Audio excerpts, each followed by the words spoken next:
Hello, everyone. This is Rosalind Sedacca. I'm the founder of the Child-Centered Divorce Network, and you're listening to Divorce, Dating, and Empowered Living with Rosalind Sedacca on WGSN-DB, the Going Solo Network. And as you know, every time we do our podcast interviews, I'm talking to people who have extreme value in the world of divorce and dating and relationships and co-parenting and dating after divorce and all of those topics, because they're so important for all of us to be able to understand the dynamics of how to do it right, how to protect our children, how to avoid serious mistakes and conflict and all the things we want to avoid, and how to have a smooth transition before, during, and long, long after divorce. And so today I'm very honored to have a special guest with me who is one of the experts in the divorce equation. Her name is Mardi Winder-Adams, and Mardi has over 30 years of experience in helping high-achieving people navigate the challenges of divorce. She's a certified divorce transition and high conflict coach, as well as a credentialed distinguished mediator. And she's an international speaker, a podcast host herself, an author, a trainer with a focus on conflict resolution, communication skills, and resilience. So you could see she comes with an extremely valuable pedigree of skills and expertise and experience. And I'm just delighted to have you join us today. Oh, Rosalind, I'm so excited to be here. And it really is my honor and privilege to be able to speak with you and your listeners. And as many of you know, January is International Child-Centered Divorce Month. So we are going to be launching a special website. And Mardi is one of the sponsor contributors to this event. And her gift and her insight will be so valuable for all of you. So today we are talking about reducing conflict with divorce coaching. And as you can tell, Marty has such great experience in doing this. I'm really happy that we could dive into this topic. So let's start by this question. And how does divorce coaching help clients manage the overwhelm of divorce and focus on the decision making that's most beneficial and effective for their children? Rosalind, I think this is a really good question. And I see a lot of people. I work mostly with women in the past. I just recently started working with men as well. And I found that really they may have different approaches to the divorce, but there's still the sense of overwhelm. If you're first time through the legal system, it is amazing how different it is than what it looks like on TV. It's a lot of work. It's gathering information, it's getting documentation together. It is trying to make day-to-day decisions that maybe you have not made in the relationship. So you may be taking on financial management when that hasn't been something that's been in your wheelhouse during the relationship, or you may be taking a greater role as a parent to your children when maybe that hasn't been the way that it's been when you've been a couple. And I think all of these issues can just lead to overwhelm. And people are often, as adults, I think we're often very hesitant to reach out for help and support during the divorce, or we reach out to the wrong professional. So I'm just going to throw it out here. Your attorney is there to represent you through the legal aspects of your divorce. Your attorney is not a therapist. They're not your best friend. They're not your strategist with how to deal with the day-to-day stuff around the divorce. And they are, in most cases, the highest paid professional on your divorce team.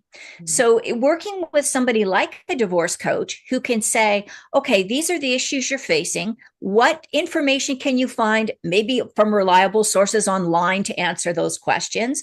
What questions may be best answered by a therapist? And what questions are really the purview of your legal representative can really help deal with that stress and that overwhelm. When you're feeling less overwhelmed in the divorce, you can make better decisions. And I think it also, having somebody on the team that does that really helps you ask you the question, is this what would be best for your kids? And sometimes I sound like a broken record with my clients because that's what we spend the whole session doing. Is this the best decision to help your children through this time? And it's something that can easily get, it can kind of get brushed to the side when parents are dealing with the legal, the financial, all of that, and the conflict between themselves in most cases. Sometimes the kids' well-being and best interests get pushed to the side initially during the divorce. And that can cause a lot of conflict post-divorce, as you well know. Absolutely. And I'm so glad you pointed out the distinction about what the legal team is about, because sometimes people really confuse and expect the lawyers to be doing magic in areas that they're not really educated to, and they're not qualified for, and they really don't know enough about. So that's why coaching is such an important component of the picture. And I wanted to have you discuss some of the common ways that you've seen divorce spiral out of control, and how you would, as a coach, help your clients prevent that. There, every divorce, I really believe every divorce is unique. Yes, there's obviously this specific things that need to get resolved, but you've got two different people involved. And sometimes you have more than two people involved, because sometimes you have, I'm going to say, unfortunately, sometimes you have people that are already in new relationships that are now have a new partner or a new significant other that's coming in to put their 2 cents into the situation. I think sometimes people get overwhelmed with the need to win. I'm putting that in quotes if you're listening to this and can't see me, win during the divorce process. And that often looks like, kind of just burn everything to the ground, not literally, but, win at all costs, run up legal fees, run up trips back and forth to court. And all of that only adds to the stress and the distress that the kids are going through. And even simple things like co-parenting during the separation and divorce, you may or may not have a formal or informal co-parenting plan at that point. And so it's really up to the parents to come up with some kind of a coordinated thing until they do get some kind of legal document in place. And you can either use that time to be I want things my way. No, I want things my way situation. Or you can use that time to really try out some different options and see what works best for you as parents, but more importantly, what works best for your kids. And so some of the things that spiral out of control, I think, are that need to win, or the desire to get revenge on the other person for maybe bad behavior they did. I'm not going to, I'm not going to sugarcoat that, right? There can be times when somebody has really been inappropriate during the relationship. There could be situations, and I always sincerely hope that this is not the case of anybody listening in, but there can be cases where there's been fairly significant physical violence, or even minimal physical violence, or there's been emotional abuse or financial abuse.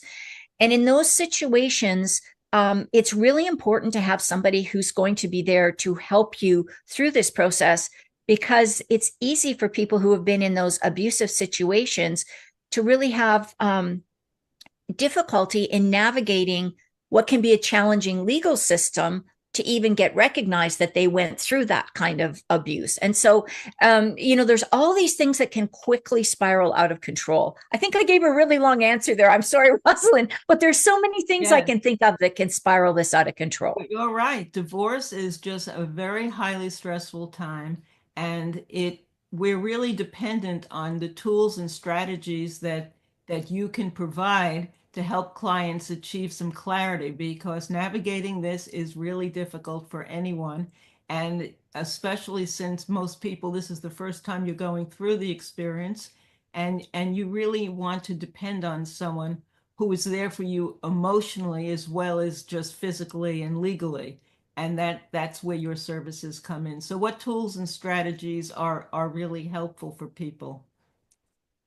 I use a customized approach. So I don't have a specific formula that I walk everybody through. I mean, there's specific stages we go through.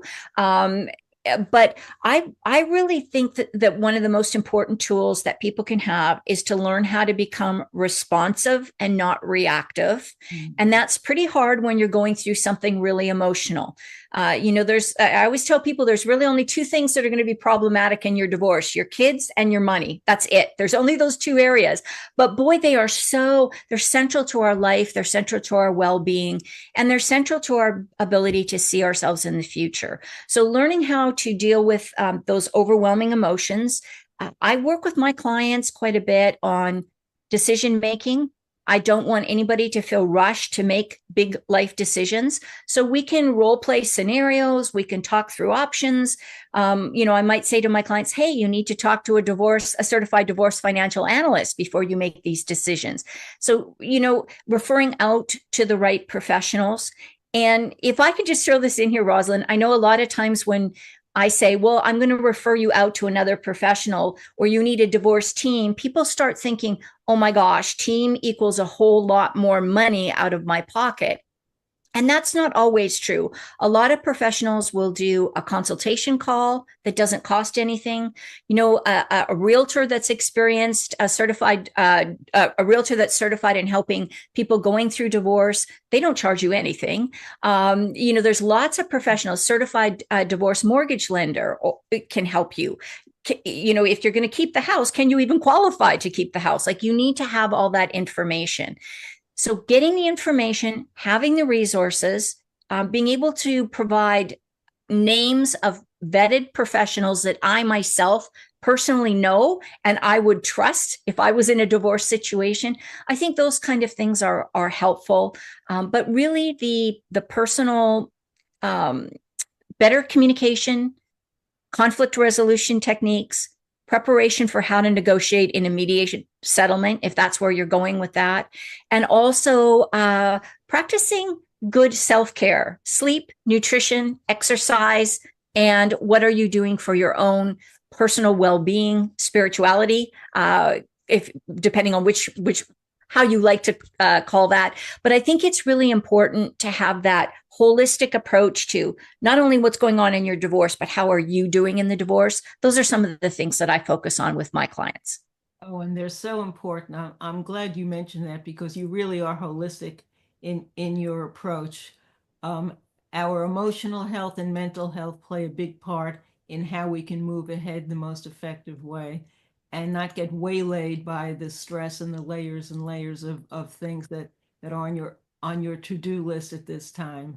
Before we move ahead, Marty, I want to give people an opportunity to find out how they can find you and your services. The best way to go right now is to go to www.divorcecoachforwomen, and that's the number 4, divorcecoachforwomen.com. If you're a woman, if you are a man, this website will be up very shortly. If it's not up when you're hearing this, www.poscs.com. Very good. Thank you. So it's very important to me that we talk about the child-centered approach to parenting during and after the divorce, because that's the heart of my universe and why I founded the Child-Centered Divorce Network. So what are some of your insights about how we can do that, keeping our kids in mind so that they're protected and have the smoothest experience going through the divorce and transitioning after it?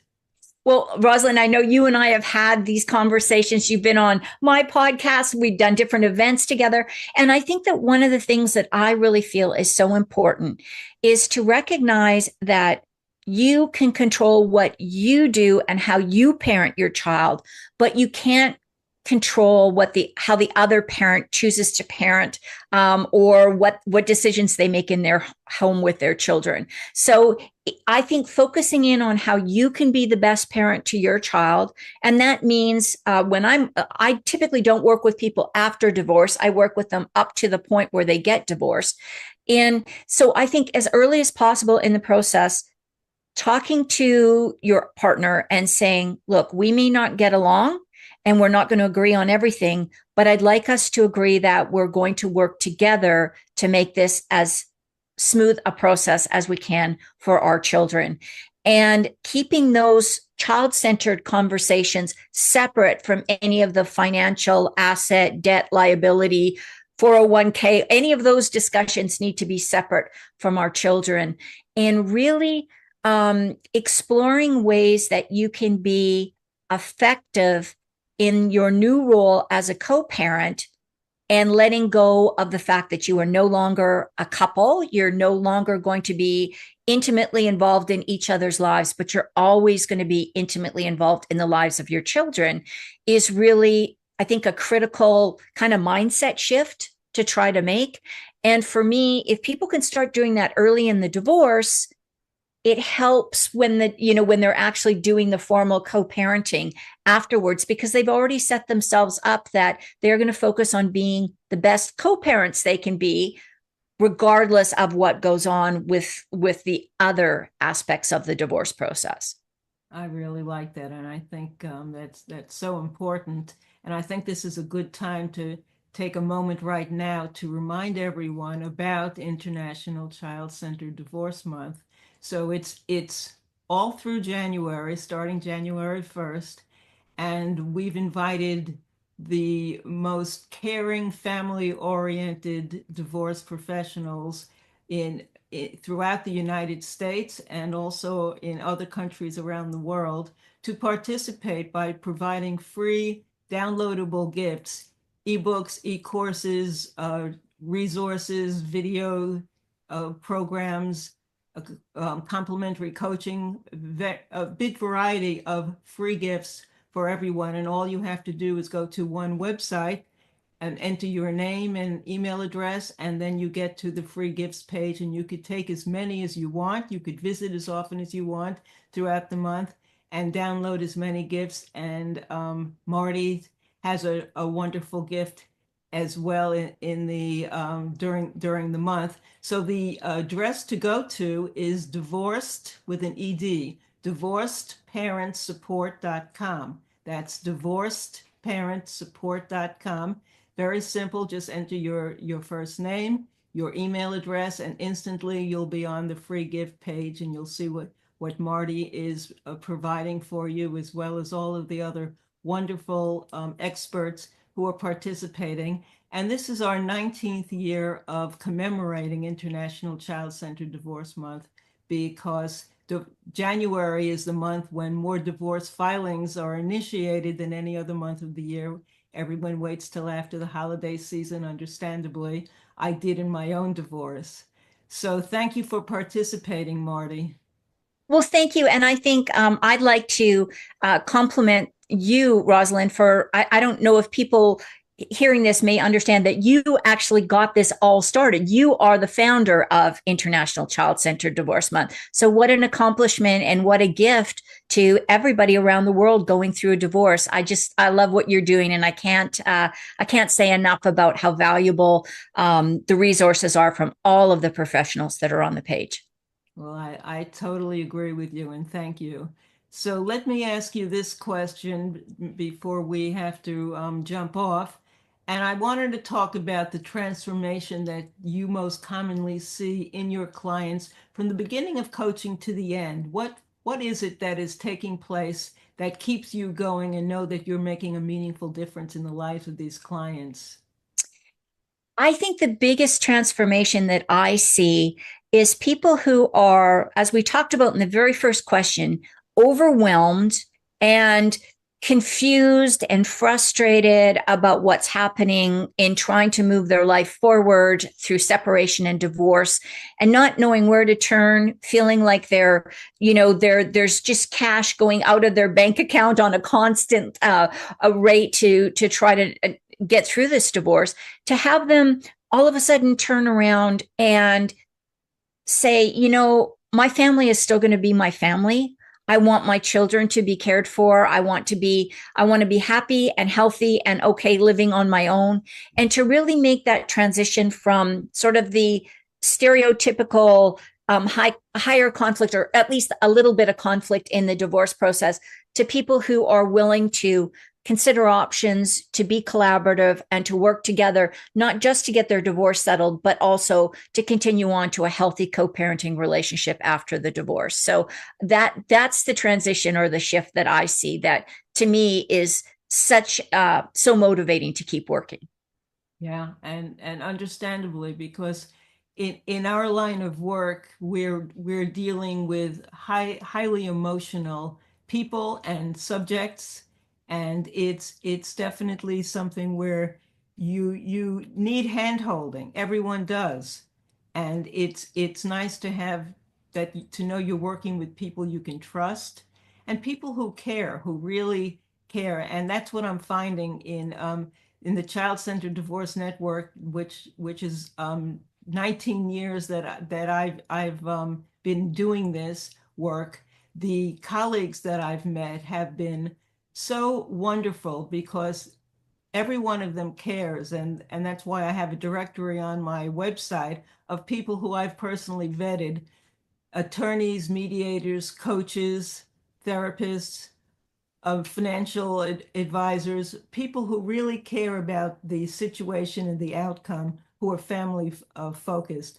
Because as you and I both know, if one is getting divorced and you don't have children, you could do crazy hanky panky and whatever goes on, ultimately one day the divorce ends and you Right. never have to interact with each other again.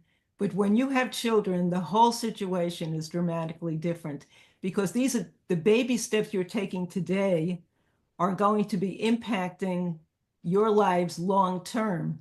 And if you're off to a bad start where there's more conflict, some attorneys leave people in a more intense situation than when they started, hating Mhm. each other more fearful, mistrusting each other more. That's not a good way to be moving into a situation where you're co-parenting. Do you have any insights about that? Yeah, I think that one thing I always ask my clients, even if they've got little infants or toddlers when they're getting divorced, I always say I want you to imagine your child's high school graduation. Now imagine their graduation from college. Imagine their wedding. Imagine the birth of your first grandchild. Do you want to be uninvited from any of those events because your child has to make a decision whether to have mom or dad in the room because they can't have mom and dad in the room at the same time?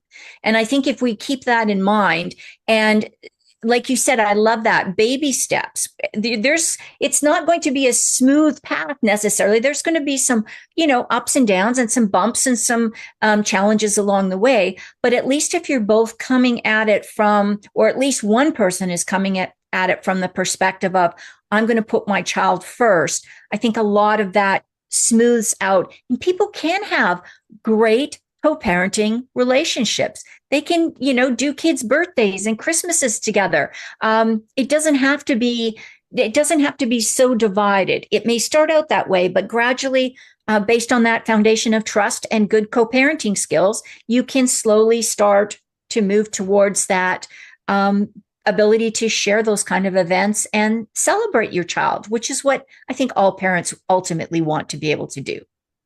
Well said. And I love that beginning that you had them picture those major life experiences, because I think some parents are so caught up in their immediate drama, they don't have this bigger perspective. And as coaches, we are here to remind people about this bigger picture perspective, because it's so important to understand that this is a lifelong experience, divorcing with children. And whatever decisions you're making today are going to impact not only next year, but next decade and decades ahead. And how do you want your children to speak about you when they're grown out of time? So it's very important to be mindful about all of this. And I am so grateful that you've been my guest today, Mardi Winder-Adams. You do wonderful work, and I'm honored to be a colleague of yours. Oh, Rosalind, thank you. And I feel the exact same way. Thank you so much. So I hope you'll visit the special website for Child Centered Divorce Month, which is divorcedparentsupport.com, and also year round to visit my website, childcentereddivorce.com. And I hope you'll join us again for the next podcast. Thank you for listening. This is Rosalind Sedacca with WGSN-DB, the Going Solo Network. See you next time. Bye-bye for now.